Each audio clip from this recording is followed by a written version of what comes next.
أعوذ بالله من الشيطان الرجيم. ശപിക്കപ്പെട്ട പിശാചിൽ നിന്ന് അല്ലാഹുവോട് ഞാൻ ശരണം തേടുന്നു. واتل ما أوحي إليك من كتاب ربك لا مبدل لكلماته ولن تجد من دونه ملتحدا. നിനക്കു ബോധനം നൽകപ്പെട്ട നിന്റെ രക്ഷിതാവിന്റെ ഗ്രന്ഥം നീ പാരായണം ചെയ്യുക. അവന്റെ വചനങ്ങൾക്ക് ഭേദഗതി വരുത്താനാരുമില്ല. അവനു പുറമെ യാതൊരു അഭയസ്ഥാനവും നീ ഒരിക്കലും കണ്ടെത്തുകയുമില്ല.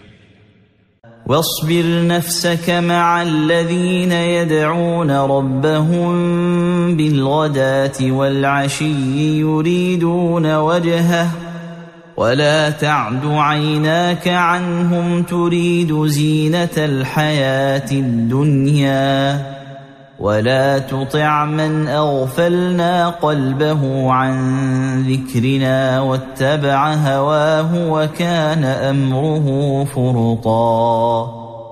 തങ്ങളുടെ രക്ഷിതാവിന്റെ മുഖം ലക്ഷ്യമാക്കിക്കൊണ്ട് കാലത്തും വൈകുന്നേരവും അവനോട് പ്രാർത്ഥിച്ചുകൊണ്ടിരിക്കുന്നവരുടെ കൂടെ നീ നിന്റെ മനസ്സിനെ അടക്കി നിർത്തുക.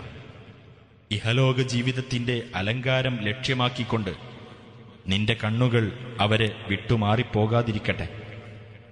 ഏതൊരുവന്റെ ഹൃദയത്തെ നമ്മുടെ സ്മരണയെ വിട്ടു നാം അശ്രദ്ധമാക്കിയിരിക്കുന്നുവോ, ഏതൊരുവൻ തന്നിഷ്ടത്തെ പിന്തുടരുകയും അവന്റെ കാര്യം അതിരുകവിഞ്ഞതായിരിക്കുകയും ചെയ്തുവോ, അവനെ നീ അനുസരിച്ചു പോകരുത്.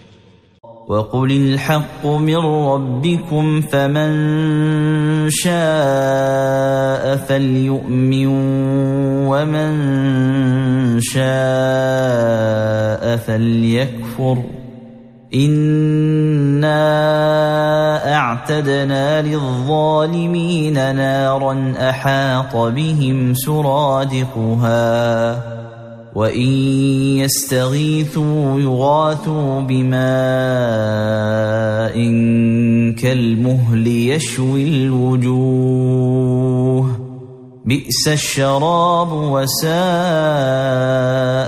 مُرْتَفَقًا.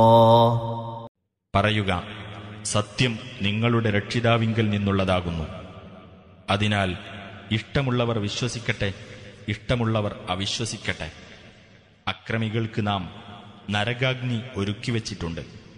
അതിന്റെ കൂടാരം അവരെ വലയം ചെയ്തിരിക്കുന്നു. അവർ വെള്ളത്തിനപേക്ഷിക്കുന്ന പക്ഷം ഉരുക്കിയ ലോഹം പോലുള്ള ഒരു വെള്ളമായിരിക്കും അവർക്ക് കുടിക്കാൻ നൽകപ്പെടുന്നത്. അത് മുഖങ്ങളെ എരിച്ചുകളയും. വളരെ ദുഷിച്ച പാനീയം തന്നെ. നരകം വളരെ ദുഷിച്ച വിശ്രമസ്ഥലം തന്നെ. إن الذين آمنوا وعملوا الصالحات إنا لا نضيع أجر من أحسن عملا. തീർച്ചയായും വിശ്വസിക്കുകയും സൽക്കർമ്മങ്ങൾ പ്രവർത്തിക്കുകയും ചെയ്തവരാരോ അത്തരം സൽപ്രവർത്തനം നടത്തുന്ന യാതൊരാളുടെയും പ്രതിഫലം നാം തീർച്ചയായും പാഴാക്കുന്നതല്ല.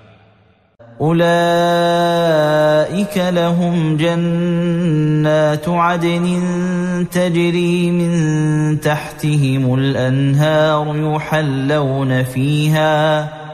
يحلون فيها من أساور من ذهب ويلبسون ثيابا خضرا من سندس واستبرق متكئين فيها على الأرائك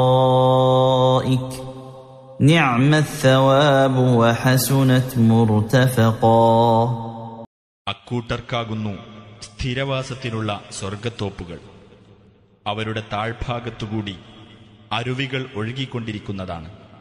അവർക്കവിടെ സ്വർണം കൊണ്ടുള്ള വളകൾ അണിയിക്കപ്പെടുന്നതാണ്. നേരിയതും കട്ടിയുള്ളതുമായ പച്ചപ്പട്ടുവസ്ത്രങ്ങൾ അവർ ധരിക്കുകയും ചെയ്യും. അവിടെ അവർ അലങ്കരിച്ച കട്ടിലുകളിൽ ചാരിയിരുന്ന് വിശ്രമിക്കുന്നവരായിരിക്കും. എത്ര വിശിഷ്ടമായ പ്രതിഫലം! എത്ര ഉത്തമമായ വിശ്രമസ്ഥലം!